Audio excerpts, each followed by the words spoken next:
Hi friends, നമസ്കാരം. നമ്മുടെ ഇഷ്ടവിശേഷങ്ങളായ ചെമ്പനീർ പോയിൻ്റെ ഒരു അടിപൊളി വിശേഷമായിട്ടാണ് വന്നിരിക്കുന്നത്. അപ്പോൾ എല്ലാവർക്കും നല്ലൊരു ദിവസം ആശംസിച്ചുകൊണ്ട് തന്നെ നമുക്ക് വിശേഷത്തിലേക്ക് പോകാം. അപ്പോൾ തുടങ്ങുമ്പോൾ തന്നെ കാണുന്നത് നമ്മുടെ സുധീനെയാണ്. അപ്പോൾ സുധിക്ക് വയറ് നിറച്ച് കൊടുത്തു. എന്നിട്ട് ചന്ദ്രയുടെ അടുത്ത് നിങ്ങോട്ട് ഇറങ്ങി വരികയാണ് കേട്ടോ.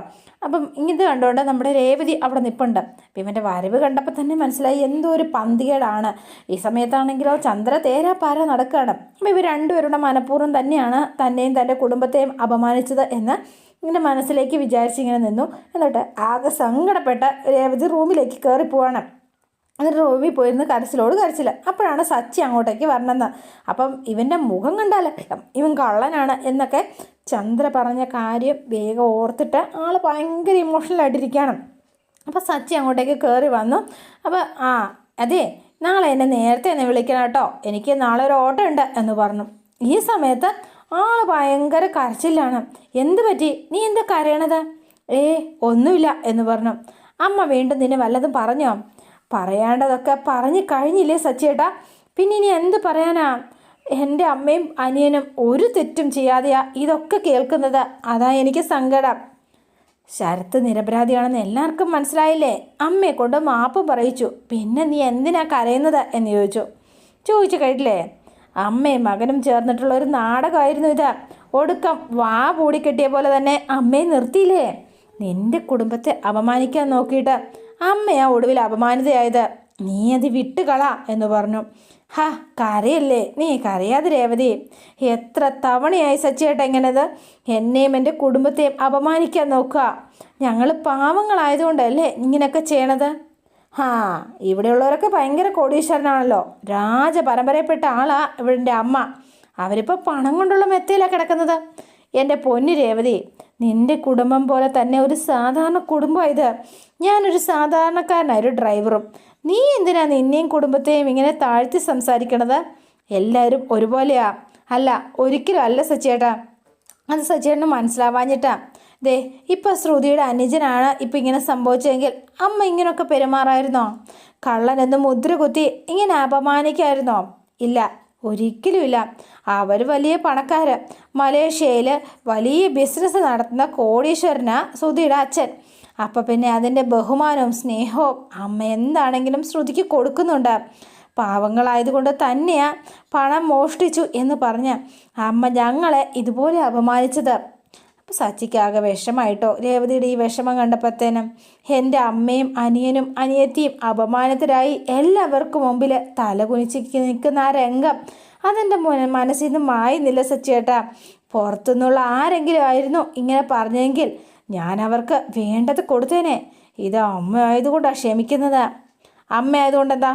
നമ്മൾ തെറ്റ് ചെയ്യാത്തിടത്തോളം ആരെയും ഭയപ്പെടേണ്ട കാര്യമൊന്നുമില്ല. നമ്മൾ വേണ്ട സമയത്ത് തക്കതായി മറുപടി കൊടുക്കണം. അമ്മയെന്നല്ല, അതാരാണെങ്കിലും അത് വേണ്ട സമയത്ത് കൊടുത്തിരിക്കണം. അപ്പം മിണ്ടാതിരുന്നിട്ട് പിന്നെ വരഞ്ഞിട്ട് കാര്യമുണ്ടോ? എന്ത് പറയാനാ ഞാൻ? ശരത്ത് അന്നൊരു തെറ്റ് പറ്റിയിട്ടുണ്ട്, അതിലവന് കുറ്റബോധമുണ്ട്. ഇന്നുവരെ ഞങ്ങളാരും ഒരു പൈസ പോലും മോഷ്ടിച്ചിട്ടില്ല, മോഷ്ടിക്കുകയില്ല, ഒരിക്കലുമില്ല. നല്ലവണ്ണം അധ്വാനിച്ച് തന്നെയാ കുടുംബം പുലർത്തിയിരുന്നത്. കച്ചവടം ഇല്ലാത്തപ്പോൾ പട്ടിണി കിടന്നിട്ടുണ്ട്. പക്ഷേങ്കിൽ അന്നും ആരുടെ മുൻപിൽ കൈനീട്ടിട്ടില്ല. എന്നിട്ട് ഞങ്ങളെയല്ലേ കുടുംബമായിട്ട് കള്ളന്മാർ എന്ന് വിളിച്ചത്? ഒരിക്കലും ക്ഷമിക്കാൻ പറ്റില്ല എനിക്ക്. മോഷ്ടാക്കളുടെ കുടുംബമാണത്രേ ഞങ്ങളുടേത്. അമ്മ അങ്ങനെ പറയരുതായിരുന്നു. അവരങ്ങനെ പറഞ്ഞത് തെറ്റായിപ്പോയി. അതുകൊണ്ട് തന്നെയാ അമ്മയോട് ഞാൻ കയർത്ത് സംസാരിച്ചതും. നീ ഇങ്ങനെ സങ്കടപ്പെടല്ലേ രേവതി എന്ന് പറഞ്ഞ് അടുത്ത് ചേർന്നിരിക്കുക. നീ കരയാതിരിക്കുക. എൻ്റെ അമ്മയ്ക്ക് ഇതൊന്നും സഹിക്കാൻ കഴിയില്ല സച്ചേട്ടാ. അമ്മയുടെ കാര്യം ഓർക്കുമ്പോഴാണ് എനിക്ക് ഏറ്റവും സങ്കടം. നീ കരയല്ലേ, വിട്, അത് വിട്ടുകള. നീ കരയാതിരിക്കുക. നീ കണ്ണൊന്ന് തുടയ്ക്കാനല്ലേ പറഞ്ഞത്? എന്താ ഇത് എന്ന് ചോദിച്ച് സച്ചി വേഗം കണ്ണൊക്കെ തൂത്തു കൊടുത്തിട്ടോ ആൾക്ക്. അതെ, ഇനി എന്താ ഞാൻ ചെയ്യുക എന്നൊക്കെ ഓർത്ത് ആൾ വിഷമിച്ച് നിൽക്കുകയാണ്. അപ്പോൾ വേഗം തന്നെ സച്ചി അവിടെ നിന്ന് വെള്ളം എടുത്ത് രേവതിക്ക് കൊടുത്തു. നീ ഇത് കുടിക്കുക എന്ന് പറഞ്ഞ് വെള്ളവും കൊടുത്തു. അപ്പോൾ വെള്ളമൊക്കെ കുടിച്ചിട്ട് ആളിങ്ങനെ ഇരിക്കുകയാണ്. എന്നിട്ട് വീണ്ടും സങ്കടപ്പെട്ടിരിക്കുകയാണ് കേട്ടോ. കരയേണ്ട ആവശ്യമൊന്നുമില്ല. അച്ചമ്മ എപ്പോഴും പറയാറുണ്ട്, നമ്മുടെ ഭാഗത്ത് സത്യം ഉണ്ടെങ്കിൽ എന്ത് സംഭവിച്ചാലും ആ സത്യം നമ്മളെ രക്ഷപ്പെടുത്തുമെന്ന്. അതുകൊണ്ട് ശരത്ത് തെറ്റ് ചെയ്തിട്ടില്ല. സത്യം അവൻ്റെ ഭാഗത്താണ്. അതുകൊണ്ട് തന്നെ അവൻ രക്ഷപ്പെട്ടത്. മാങ്ങാണ്ടി നട്ടാൽ മാവുണ്ടാവുമോ? കാഞ്ഞിരമരം ഉണ്ടാവുമോ? എന്താ രേവതി? പിന്നെ ഞാനൊരു ഉദാഹരണം പറഞ്ഞേ ഉള്ളൂ. നല്ലത് ചെയ്താൽ നല്ലത് കിട്ടും.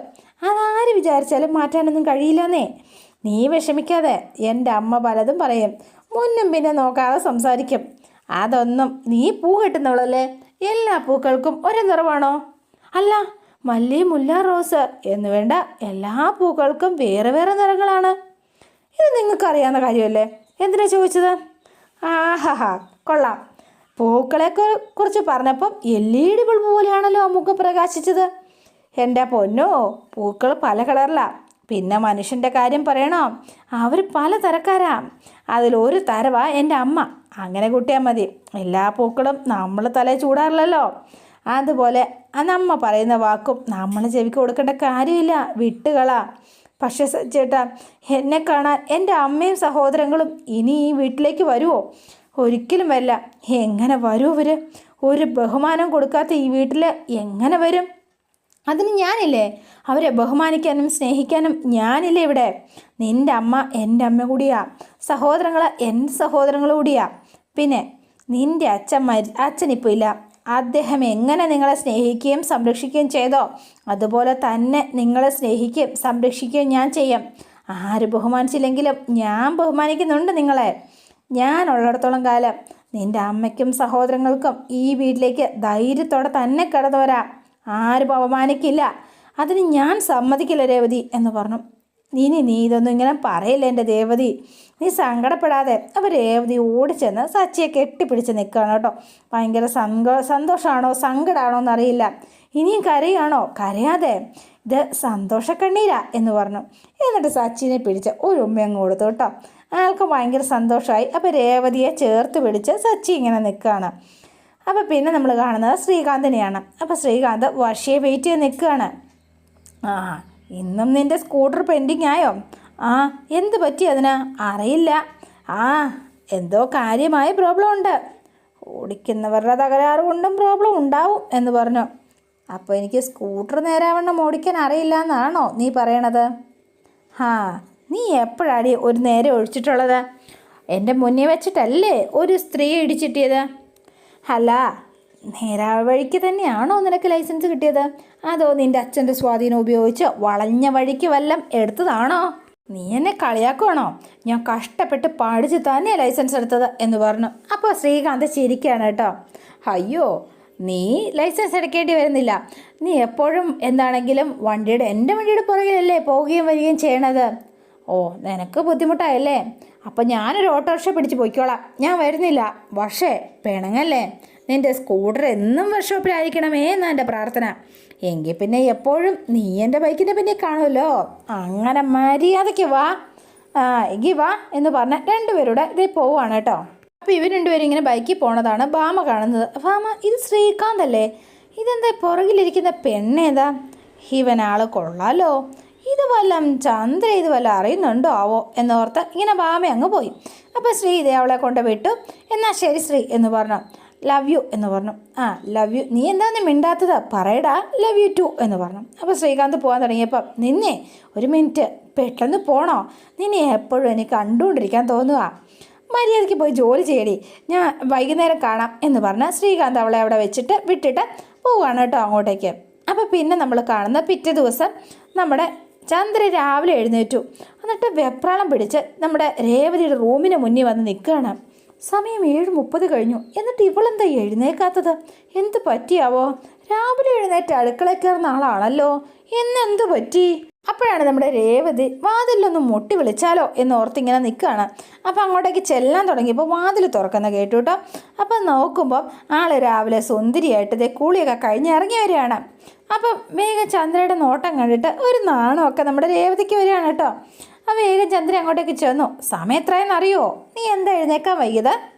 അത് പിന്നെ ഞാൻ വൈകി. എന്താ ഇതെന്താ പതിവില്ലാതെ രാവിലെ കുളിയൊക്കെ കഴിഞ്ഞ് തോർത്തൊക്കെ കിട്ടിയതാ? ഒന്നുമില്ലമ്മേ, ചുമ്മാ വെറുതെ ഒരു ഗ്ലാസ് ചായയ്ക്ക് വേണ്ടിയിട്ട് ഉച്ചവരെ കാത്തു നിൽക്കണോ? വേണ്ടമ്മേ, ഒരു 10 മിനിറ്റ്, ഇപ്പം ഞാൻ ചായ എടുത്തിട്ട് വരാം എന്ന് പറഞ്ഞ് രേവതി തുള്ളിച്ചാടി ഭയങ്കര സന്തോഷത്തിൽ അങ്ങ് പോവാണ്. എന്ത് പറ്റിയവക്ക് ഒരുമാതിരി ഒരു ചിരി ചിരിച്ചിട്ട് പോണത്?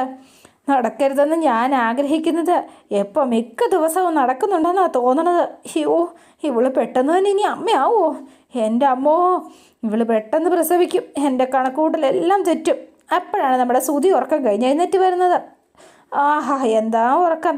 എന്താന്നത് നേരത്തെ എഴുന്നേറ്റത്? താമസിച്ചാണല്ലോ എണീക്കാറ്. ഇന്നലെ രാത്രി നേരത്തെ ഉറങ്ങി 9 മണിക്ക്, അതുകൊണ്ടാണ് നേരത്തെ എഴുന്നേറ്റത്. ഇന്നലെ 9 മണിക്ക് ഉറങ്ങിയെന്നോ? എന്തോടാ നീ ഇങ്ങനെയൊക്കെ? എന്താ അമ്മേ? ഞാൻ നല്ല ടയേർഡാമ്മേ, അതുകൊണ്ടാണ് അറിയാതെ ഉറങ്ങിപ്പോയതാ. നീ ജോലിക്കൊന്നും അല്ലല്ലോ പോണത്, ജോലി അന്വേഷിക്കാനല്ലേ ഇത്രയും വലിയ ടയേർഡാകുന്നത്? അമ്മേ, അത് പിന്നെ ഇവനെയൊക്കെ എന്താ വേണ്ടത്? അപ്പോഴാണ് ശ്രുതി എഴുന്നേറ്റ് വരണത്. ആ, ഗുഡ് മോർണിംഗ് ആൻറ്റി എന്ന് പറഞ്ഞു. ആ, നീ എഴുന്നേറ്റല്ലേ? അതെ. എന്താ കുളിക്കാത്തത്? ഓ, പിന്നെ കുളിക്കാം. അതെ, ഒരു മൂടൊന്നുമില്ല. ഞാൻ ഇന്നലെ രാത്രി അക്കൗണ്ട്സൊക്കെ നോക്കി വൈകിയാണ് കിടന്നത്, ഓർക്കാൻ മതിയായില്ല. ഓഹോ, നീ എന്താടി പറഞ്ഞത്? രാത്രി വൈകും വരെ അക്കൗണ്ട്സ് നോക്കിയിരുന്നോ? എൻ്റെ പൊന്നോ, നിന്നെ അല്ല അമ്മേ, അത് പിന്നെ അമ്മേ, പാതിരാത്രി കഴിഞ്ഞിട്ടാ ഇവള് ലൈറ്റ് വരെ ഓഫാക്കിയത്. ഷോ, എൻ്റെ ദൈവമേ! അമ്മേ, എനിക്കൊരു കോഫി വേണമായിരുന്നു. അമ്മ ഒന്ന് കോഫി എടുത്തതാ. കോഫി അല്ല നിനക്ക് വേണ്ടത്, അടിച്ച് നിൻ്റെ പല്ല് പറിക്കുക വേണ്ടത്. അമ്മേ, അതിന് ഞാനൊരു കോഫിയല്ലേ ചോദിച്ചുള്ളൂ, അതിനെന്തിനാ അമ്മ എന്നെ അടിക്കുമെന്നൊക്കെ പറയണത്? അപ്പം ശ്രുതിക്ക് കാര്യം മനസ്സിലായി കേട്ടോ. കഷ്ടം തന്നെ. എൻ്റെ പൊന്ന, 9 മണിക്ക് ഉറങ്ങിയിട്ട് അവൻ കോഫി വേണത്രേ. അമ്മേ, എൻ്റെ എന്താ ശ്രുതി ഇങ്ങനെ? എന്താ ഇതാ, പാതിരാത്രി വരെ അക്കൗണ്ട്സ് നോക്കിയിരുന്നു അല്ലേ? കഷ്ടം തന്നെ. നിന്നെയൊക്കെ വിശ്വസിച്ച് എന്നെ പറഞ്ഞാൽ മതിയല്ലോ എന്ന് പറഞ്ഞ അമ്മ എന്തിനാ ഇങ്ങനെ ദേഷ്യപ്പെടുന്നത്? ശ്രുതിക്ക് ഇപ്പോഴും കാര്യം മനസ്സിലായില്ലല്ലേ? എന്ത് കാര്യം? കഷ്ടം. കുളിച്ച് ഓഫീസിൽ പോകാൻ നോക്ക. എന്ത് ഓഫീസ് എന്നൊരു ചോദ്യം. എന്താ ശ്രുതി പറഞ്ഞത്? എന്ത് ഓഫീസെന്നോ? അല്ല, ഞാൻ ഓഫീസിലല്ലല്ലോ, ഷോറൂമിലല്ലേ പോണത്, അതാണ് ഞാൻ ഉദ്ദേശിച്ചത്. എങ്കിൽ ഷോറൂമാ, വേഗം ചെല്ലാൻ നോക്ക എന്ന് പറഞ്ഞ് ശ്രുതി അങ്ങോട്ടേക്ക് പോവാണ്. ആ, എന്ത് പറയാനാ. പിന്നെ കാണുന്നത് നമ്മുടെ ദേവുവിനെയാണ്. അപ്പോൾ ദേവു പൂക്കളുമായിട്ട് സൈക്കിളും തള്ളി വരികയാണ്. അപ്പോഴാണ് ശ്രീകാന്ത് അതിലേ പോണത്. ഹായ് ദേവു. ഹായ് ശ്രീകാന്ത്. അല്ല, ഇതെന്താ ദേവു, നീ എന്താ സൈക്കിൾ തള്ളിക്കൊണ്ട് നടക്കണത്? നിനക്ക് സൈക്കിൾ ഓടിക്കാൻ അറിയില്ലേ? ശ്രീകാന്ത്, ഞാൻ സൈക്കിൾ ഓടിച്ചു പോണത് കണ്ടിട്ടില്ലേ?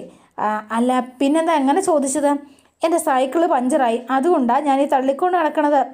എന്നാൽ പിന്നെ ഇവിടുന്ന് എവിടെയെങ്കിലും പഞ്ചർ ഒട്ടിക്കാൻ പാടില്ലായിരുന്നോ?